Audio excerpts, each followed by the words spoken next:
Hello everyone, welcome to MathArquiz. In this video, let me discuss n jobs and m machines problems and a sequencing problem. Let me take an example. 4 jobs 1, 2, 3 and 4 are to be processed on each of the 5 machines M1, M2, M3, M4 and M5 in the order M1, M2, M3, M4, M5. That is, for the given input, it has to first process on machine M1 and then it move on to machine M2. After completing its processing time on M2, it move on to M3 and then it will move on to M4. Finally, after completing processing time on M4, it will move on to M5. Then only we get the output. So for the given input, so it has to process on the 5 machines in the order. First it will enter into machine M1, then M2, M3, M4 and M5. Finally we get the output. So this is the order the jobs has followed. Find the total minimum elapsed time. If no processing job is permitted, also determine idle time for each machine. Here the elapsed time is, it is the time interval between the starting the first job to finishing the last job, including the idle time. And idle time for each of the machine is nothing but it's a time for which the machine doesn't have any job to process. It is a time for which the machine doesn't have any job to process is the idle time for the machine. So we have to calculate both the elapsed time and idle time for each of the machines. Here there are 4 jobs are given and its corresponding processing times on the 5 machines are also given here. So for this problem, first we have to convert this 4 job 5 machine problem to 4 job 2 machine problem. Then only we make use of the Johnson's algorithm to find the optimum sequence. Here there are 4 jobs and 5 machines are given.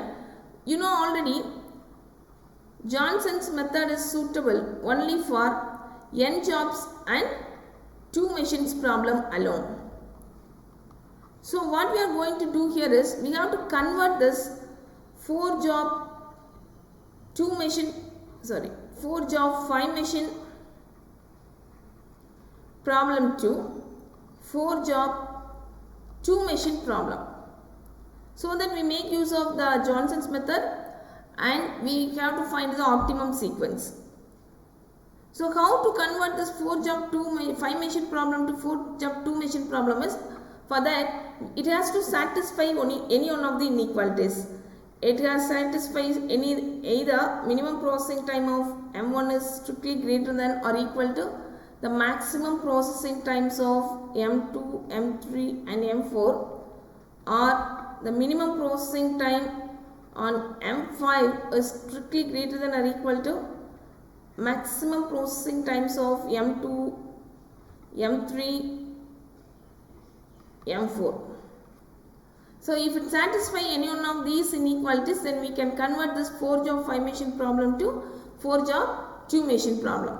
So let us first find the minimum processing time on M1. The minimum processing time on M1 is 7658. Among this the minimum value is 5. So the minimum processing time is here 5.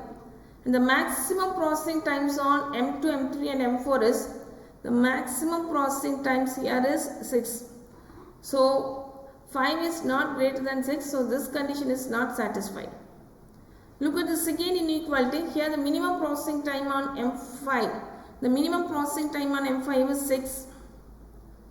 And the maximum processing times on M2, M3, M4 is 6. This is equals. So it satisfies the second inequality. So we can convert this 4 job 5 machine problem to 4 job 2 machine problem. For that, I am going to define 2 machines G and H.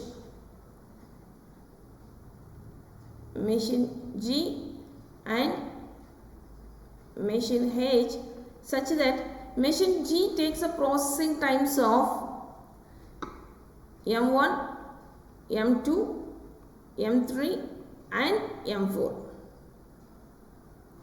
Whereas machine H takes the processing times of M2, M3, M4 and M5.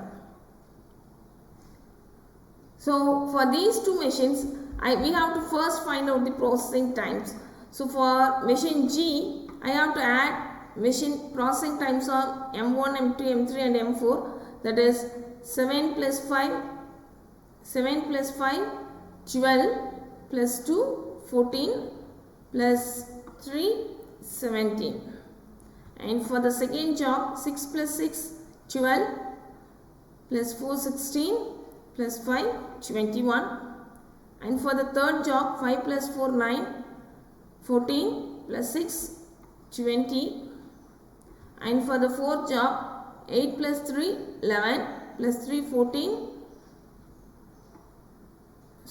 8 plus 3, 11 plus 3, 14 plus 2, 16. And for machine H, we have to take the processing times on M2, M3, M4 and M5. So 5 plus 2, 7 plus 3, 10 plus 9, 19. And for the second job, 6 plus 4, 10, 15 and 25. And for the third job, 9 plus 6, 15 plus 8, 23. And for the last fourth job, 6, 8 plus 6, 14. Now we have defined the two machines G and H and calculate its processing times. Now the problem is converted to the 4 job and 2 machine problem. Then we make use of the Johnson's algorithm as usual to find the optimum sequence.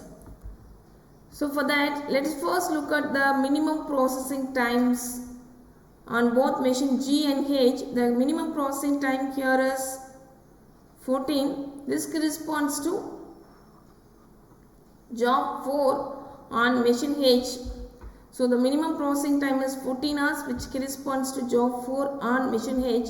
So job 4 is placed last in the sequence. If this minimum processing time falls on machine H, then we have to place it in the last, and if it is on machine G, we have to place it in the first of the sequence, since we have to follow the order G and then H.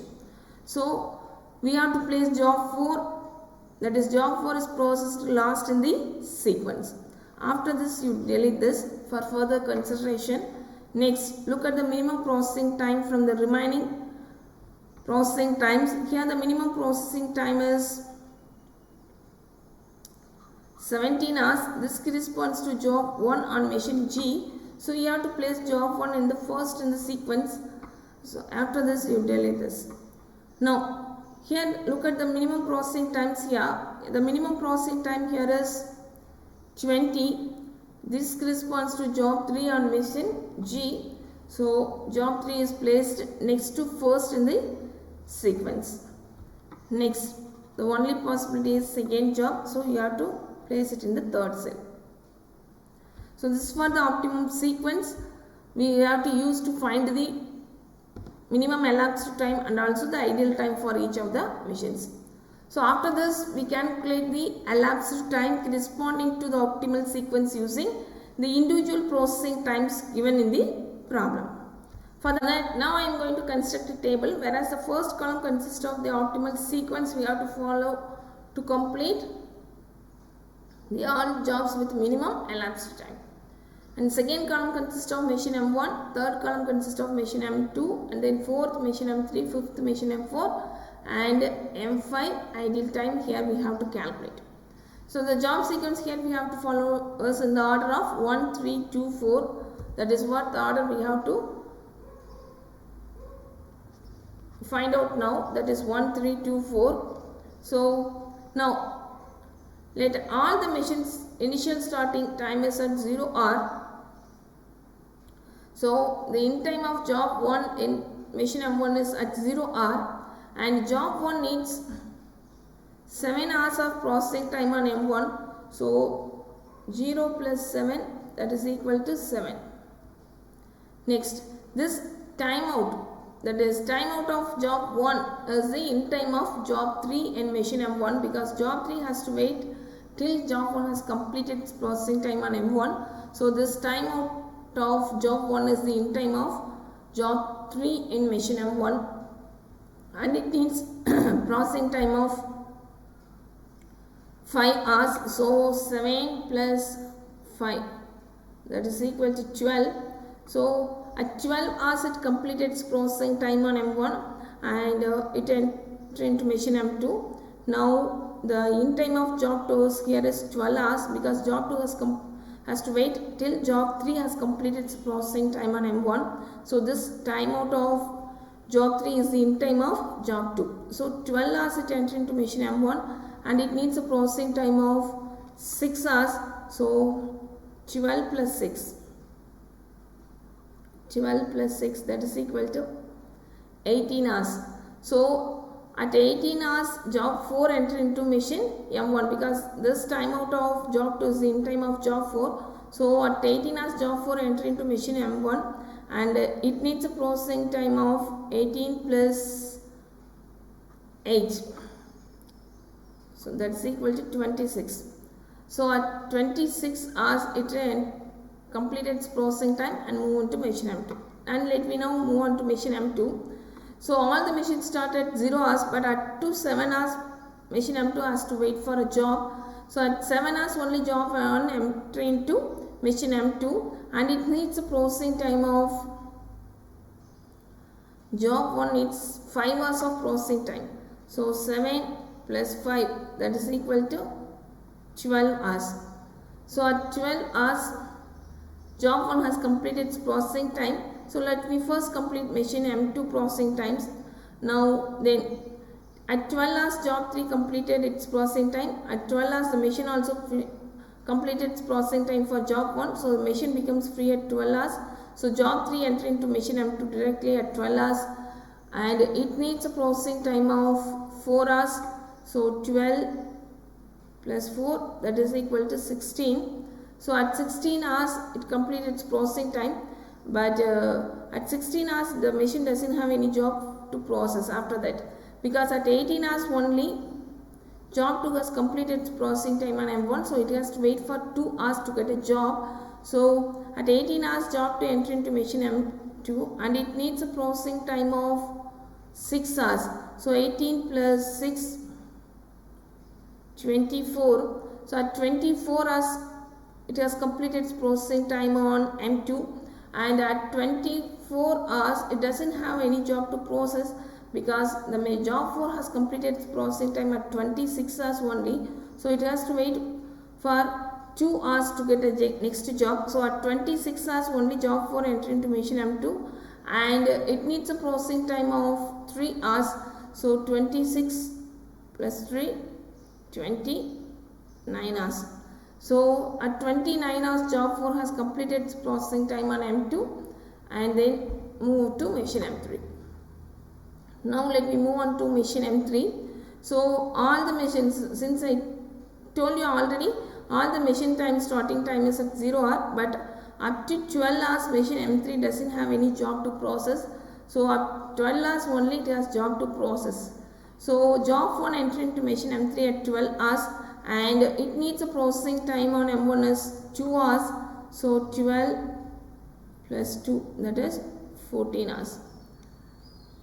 So at 14 hours it completed its processing time but at 14 hours it doesn't have any job to process next because at 16 hours only job 3 has completed its processing time on M2. So it has to wait for 2 hours to get a job. So at 16 hours it has next job, that is job 3 to process and job 3 needs a processing time of 5 hours. So 16 plus 5, that is 21. So at 21 hours it completed its processing time on M3 and at 21 hours the machine doesn't have any job to process job next because at 24 hours only it has next job to process, so it has to wait for 3 hours to get a job.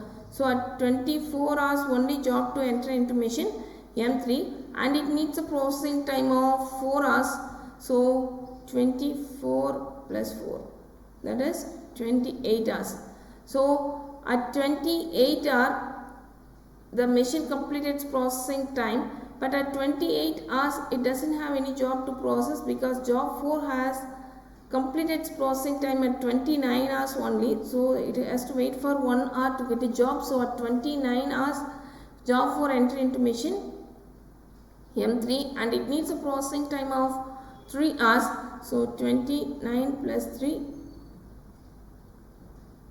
32. So at 32 hours it has completed its processing time on M3. Now let's move on to machine M4. Machine M4 has to wait 14 hours. Initially at 14 hours it has to wait for a job. So at 14 hours only it has job 1. That is job 1 entry into machine M4 at 14 hours, and it needs a processing time on M1 is 3 hours. So 14 plus 3 is 17 hours. So at 17 hours it has completed its processing time. Let's first complete the processing times on M4 first. Then at 17 hours the machine doesn't have any job to process next. So because job 3 has completed its processing time at 21 hours only, so it has to wait for job at 21 hours. So at 21 hours only it has next job to process. So job 3 enter into machine M4 at 21 hours, and it needs a processing time of 6 hours. So 21 plus 6 is 27 hours. So at 27 hours machine M4 has completed its processing time, and at 27 hours it doesn't have any job to process because job 2 has completed its processing time at 28 hours only. So it has to wait for 1 hour to get a next job. So at 28 hour job 2 enter into machine M4, and it needs a processing time of 2 hours. And it needs a processing time of 5 hours. So 28 plus 5, 33 hours.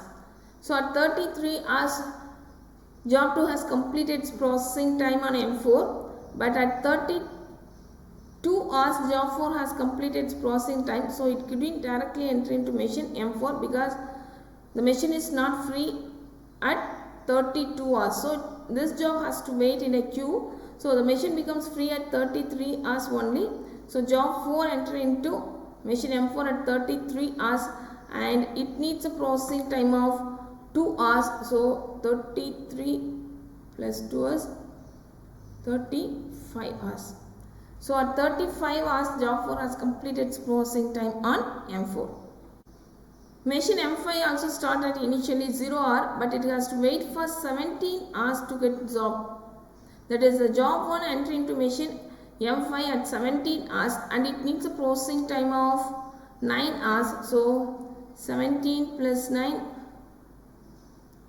26. So it needs processing time of 9 hours. So 26 hours it has completed its processing time. So at 26 hours the machine doesn't have any job to process next because at 27 hour only it has the next job to process. So it has to wait for 1 hour to get a next job. So at 27 hour job 3 entry into machine M5, and it needs a processing time of 8 hours. So 27 plus 8, 35 hours. So at 35 hours job 3 has completed its processing time on machine M5, and job 2 has completed its processing time at 33 hours, but the machine is not free at 33 hours. So this job has to wait in a queue till the machine becomes free. So the machine becomes free at 35 hours only. So at 35 hours job 2 enter into machine M5, and it needs a processing time of 10 hours. So 35 plus 10, that is 45. So at 45 hours job 2 has completed its processing time on M5, and job 4 has completed its processing time at 35, but it couldn't enter into machine M5 at 35 hours because it has to process some other job. So the machine becomes free at 45 hours only. So this job has to wait in a queue to become the machine becomes free. So at 45 hours job 4 enter into machine M5, and it needs a processing time of 6 hours. So 45 plus 6, 51 hour. So this is a minimum elapsed time to complete all the jobs, that is 51 hours. So the total elapsed time to complete all the jobs is 51 hours. Next we calculate the idle time for machine M1, M2, M3 and M4, M5. Let me first calculate the idle time for machine M1. Initially it started 0 hour and completed its processing time at 7 hour. Initially it has next job to process at 7 hour. Complete its processing time. Job 3 has completed its processing time 12 hour. Initially it has next job to process at 12 hours and it completed its processing time at 18 hours. Initially it has next job to process at 18 hours. So it has completed all the jobs at 26 hours. But the machine has to wait till all the machine has to complete its processing time, all the machine. So 51 hours only the machine has completed all the jobs. So machine M1, the initial idle time is 7, here 7. So there is no waiting time. For job 3, 12, there is no waiting time. At 18 hours, it has completed 18 hours.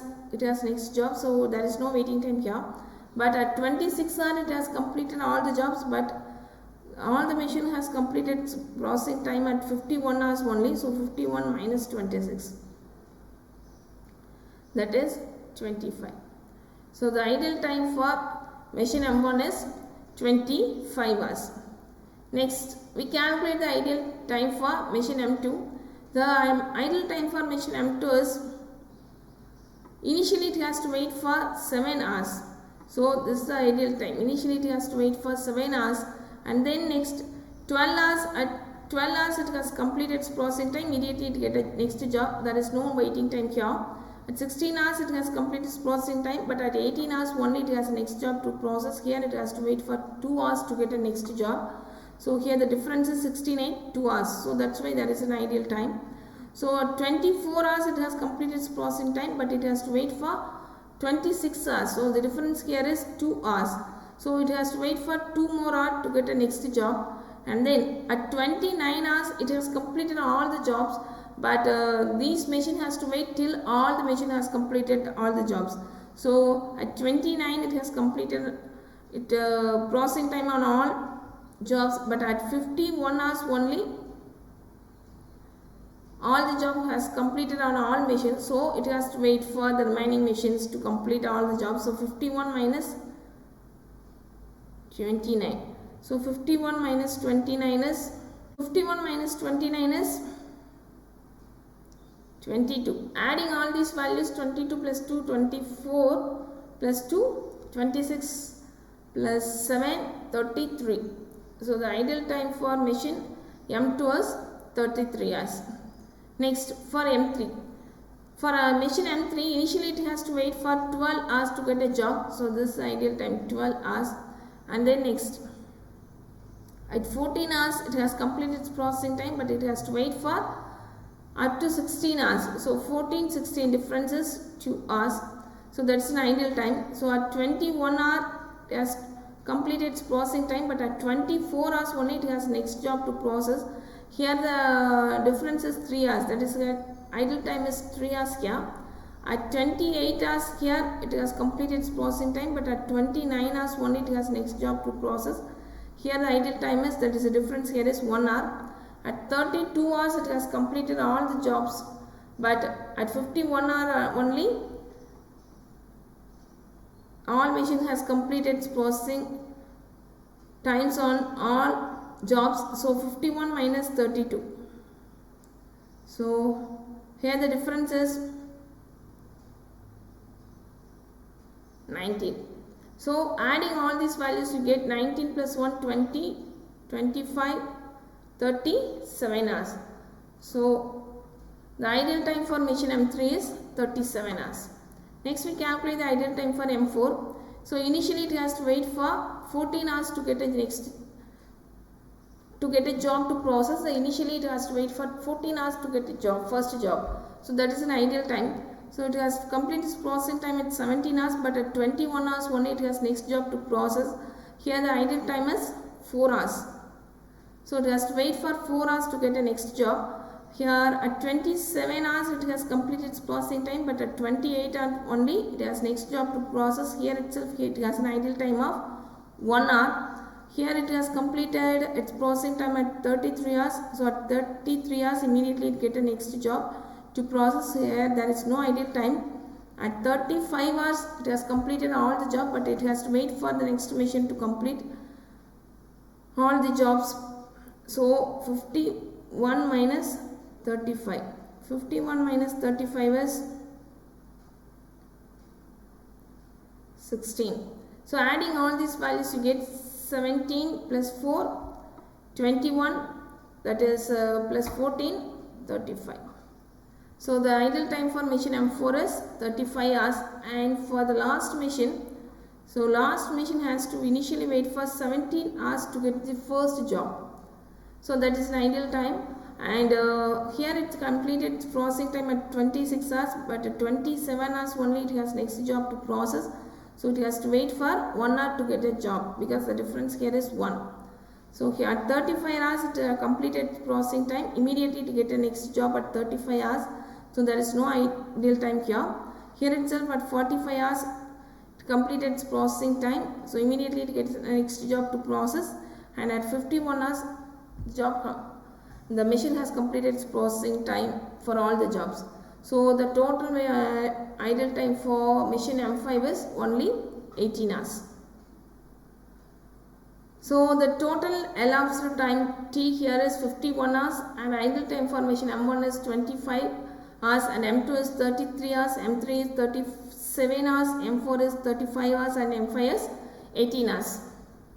With this short introduction, hope you got a clear idea about how to calculate the idle time and elapsed time for N jobs and M machines problems.